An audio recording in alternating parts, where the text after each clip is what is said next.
오늘 우리에게 주시는 하나님의 말씀은 예레미야 4장 1절에서 10절입니다. 구약성경 1056페이지 예레미야 4장 1절에서 10절입니다. 한 절씩 교독하겠습니다.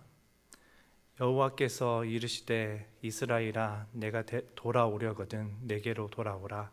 내가 만일 나의 목전에서 가증한 것을 버리고 내가 흔들리지 아니하며 진실과 정의와 공의로 여호와의 삶을 두고 맹세하면 나라들이 나로 말미암아 스스로 복을 빌며 나로 말미암아 자랑하리라. 여호와께서 유다와 예루살렘 사람에게 이와 같이 이르노라. 너희 묵은 땅을 갈고 가시덤불에 파종하지 말라.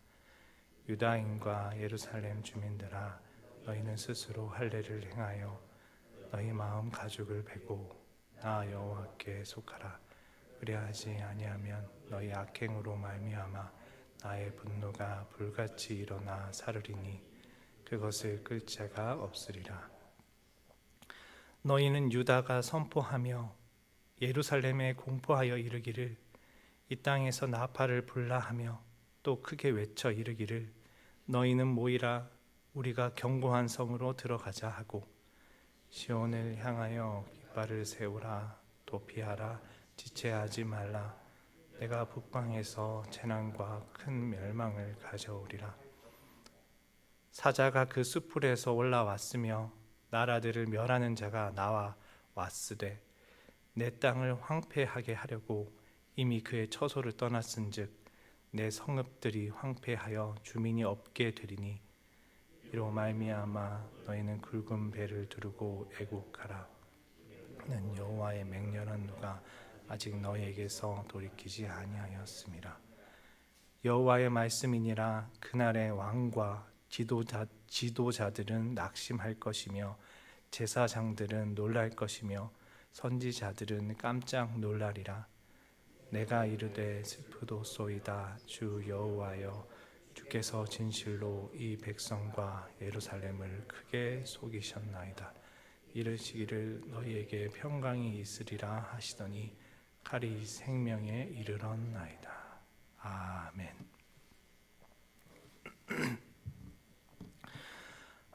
하나님은 아브라함에게 할례를 명하셨습니다. 난지 8일 된 남자아이들의 포피를 베는 것이었습니다. 이것은 단순히 신체의 표시를 남기는 것이 아니었습니다. 하나님께 속한 백성이라는 상징이었습니다. 세상으로부터 구별되어 택함 받은 자라는 정체성을 의미하는 것이었습니다. 하나님은 아브라함과 그와 함께 있는 모든 남자에게 할례를 행하게 하셨고 이를 거부하는 자는 언약을 저버린 것이라고 하셨습니다. 이후 할례는 아브라함의 자손들 가운데 대대로 이어져 내려갔습니다. 남유다 백성들도 그러했습니다. 그들은 할례를 받았으며 이로써 하나님의 백성이라는 것을 확인했습니다. 그러나 그들의 삶은 아브라함이 받았던 할례와의 의미와는 거리가 있었습니다. 세상과 구별되기보다 죄와 악이 가득했고 입술로는 하나님을 고백했지만 삶 속에서는 우상을 의지했습니다. 그들에게서는 하나님의 백성다운 모습을 찾아보기 어려웠습니다. 더 심각한 것은 그들이 자신의 상태를 전혀 깨닫지 못한다는 점이었습니다. 죄에 대한 불편함도 말씀의 찔림도 사라진 채 영적 무감각 가운데 그들은 머물러 있었습니다. 울어야 할 때 울지 않고 슬퍼야 할 자리에서도 안일함에 머물렀습니다. 하나님과의 관계는 끊어져 영적으로는 죽은 자와 같았습니다. 그러나 그들은 이 와중에도 안심하고 있었습니다. 제사를 드리고 절기를 지켜왔기 때문입니다. 몸에는 할례의 흔적이 있었기 때문입니다. 하나님은 예레미야를 통해 외쳤습니다. 돌아오라, 내게로 돌아오라. 말씀을 거듭하며 돌이킬 것을 강하게 촉구하셨습니다. 1절부터 4절입니다. 여호와께서 이르시되 이스라엘아 내가 돌아오려거든 내게로 돌아오라. 내가 만일 나의 목전에서 가증한 것을 버리고 내가 흔들리지 아니하며 진실과 정의와 공의로 여호와의 삶을 두고 맹세하면 나라들이 나로 말미암아 스스로 복을 빌며 나로 말미암아 자랑하리라. 여호와께서 유다와 예루살렘 사람에게 이와 같이 이르노라. 너희 묵은 땅을 갈고 가시덤불에 파종하지 말라. 유다인과 예루살렘 주민들아 너희는 스스로 할례를 행하여 너희 마음 가죽을 베고 나 여호와께 속하라. 그리하지 아니하면 너희 악행으로 말미암아 나의 분노가 불같이 일어나 사르리니 그것을 끌 자가 없으리라. 하나님이 말씀하신 회개는 단순한 죄의 고백이 아니었습니다. 일시적인 감정의 눈물에 그치는 것도 아니었습니다. 그 이상의 것이었습니다. 먼저 신앙의 변화였습니다. 하나님이 가증히 여기는 것을 제하라고 하셨습니다. 이것은 우상을 가리킵니다. 백성들은 생수의 근원이신 하나님을 버리고 터진 웅덩이와 같은 이방신을 선택했습니다. 그렇다고 그들이 하나님을 완전히 버린 것은 아니었습니다. 우상과 함께 하나님도 섬겨갔습니다. 하지만 하나님은 이를 용납하지 않았습니다. 또한 하나님은 흔들리지 않는 돌이킴도 요구하셨습니다. 백성들의 마음은 갈대처럼 상황에 따라 휘둘렸습니다. 그들은 하나님께 돌아오는 것 같다가도 다시 세상으로 돌아가기를 반복했습니다. 방황은 끝이 없었고 돌이킴조차도 온전하지 못했습니다. 하나님은 뒤돌아보지 않는 온전한 회개를 원하셨습니다. 이뿐만이 아닙니다. 회개란 신앙적 모습에 그치지 않고 삶의 방식을 바꾸는 것이었습니다. 진실과 정의, 공의로 하나님의 이름을 두고 맹세하는 삶, 곧 상식과 윤리가 통하는 모습을 말하는 것입니다. 그들은 거짓과 술수를 버리고 자기 중심적이며 이익을 우선하는 방식을 끊어내야 했습니다. 회개는 말이 아니라 삶으로 증명되어야 했습니다. 하나님은 여기에 한 가지를 더 붙였습니다. 할례를 행하라. 이 말씀을 들은 백성들은 당황했을 것입니다. 왜냐하면 그들은 이미 할례 받은 자들이었기 때문입니다. 우리는 이미 할례를 받은 백성인데 또 무슨 할례를 하라는 것인가? 그러나 하나님이 말씀하신 할례는 포피를 베는 육체의 할례가 아니라 마음의 가죽을 베어내는 마음의 할례였습니다. 하나님이 원하시는 표시는 몸에 새겨진 흔적이 아니었습니다. 그들의 마음에 새겨지는 변화였습니다. 회개란 겉모습만 바꾸는 것이 아니라 마음까지 변화되는 것입니다. 지금까지 의지했던 것, 붙들고 있었던 것, 마음의 중심에 두었던 것들을 내려놓는 것입니다. 하나님께 나아가지 못하게 막고 있던 것들을 끊어내는 것입니다. 돌이키지 못하는 이유도 여기에 있습니다. 버리지 못하기 때문입니다. 놓지 않기 때문입니다. 백성들의 마음은 굳어 있었습니다. 오랫동안 방치된 묵은 땅과 같았습니다.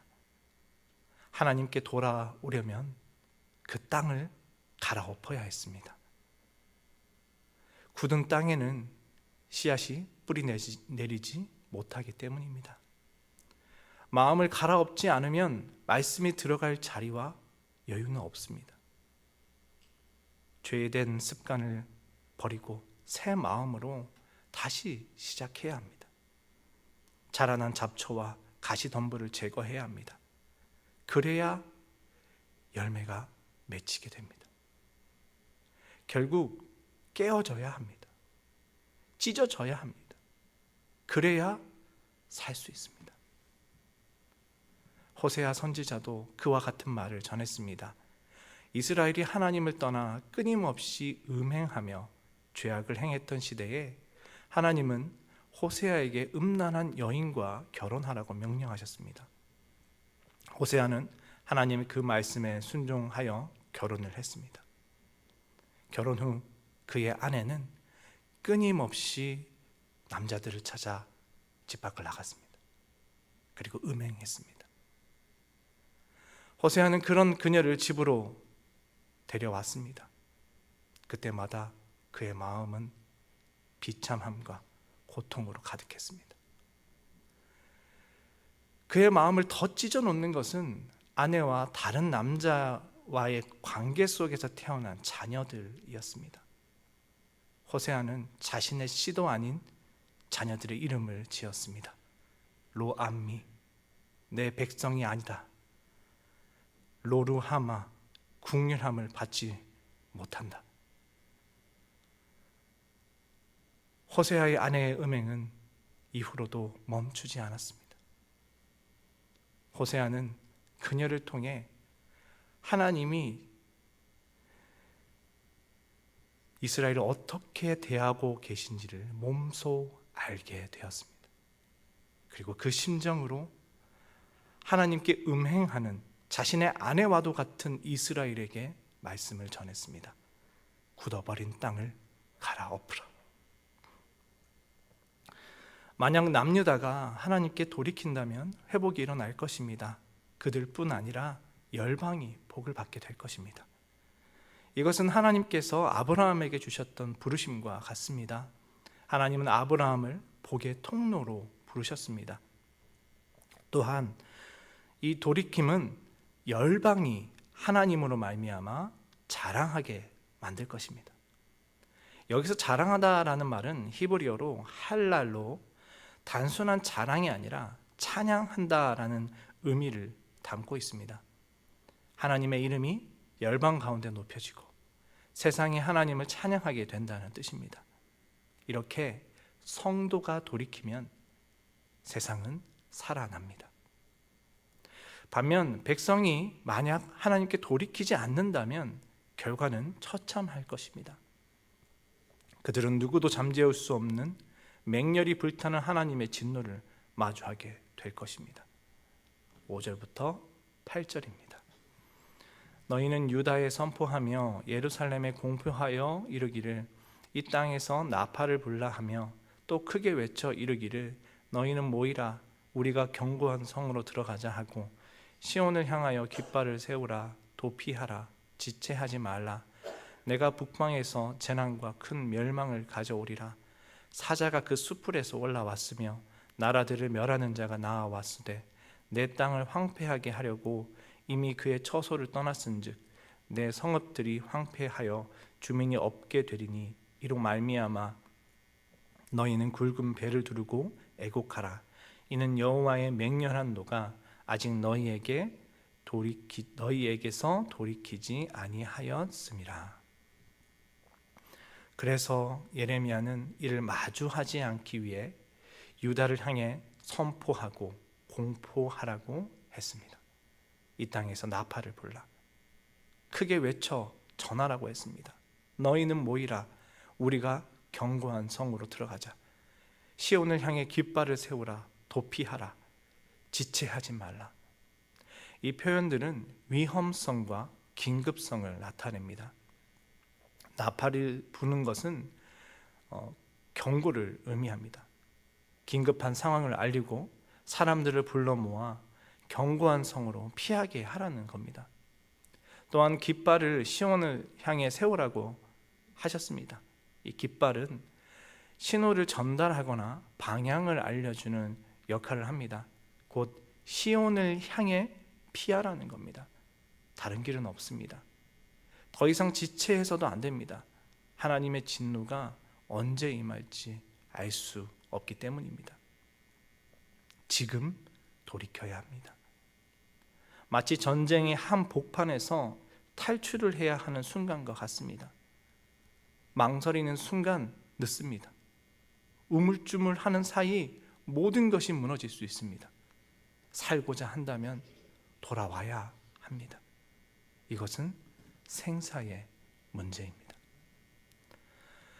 하나님이 북방에서 재난과 큰 멸망을 지금 불러오고 계십니다. 여기서 북쪽에서 밀려오는 적은 바벨론을 가리키는 것으로 보입니다. 하나님은 심판을 위해 이방 나라를 도구로 사용하셨습니다. 그들은 사자가 먹잇감을 사냥하러 자리에서 일어난 것처럼 일어섰습니다. 지금 덮치기 직전입니다. 그들이 지나가면 땅과 성읍은 황폐해지고 남은 자가 없게 될 것입니다. 온 나라가 무너질 것입니다. 하나님은 말씀하십니다.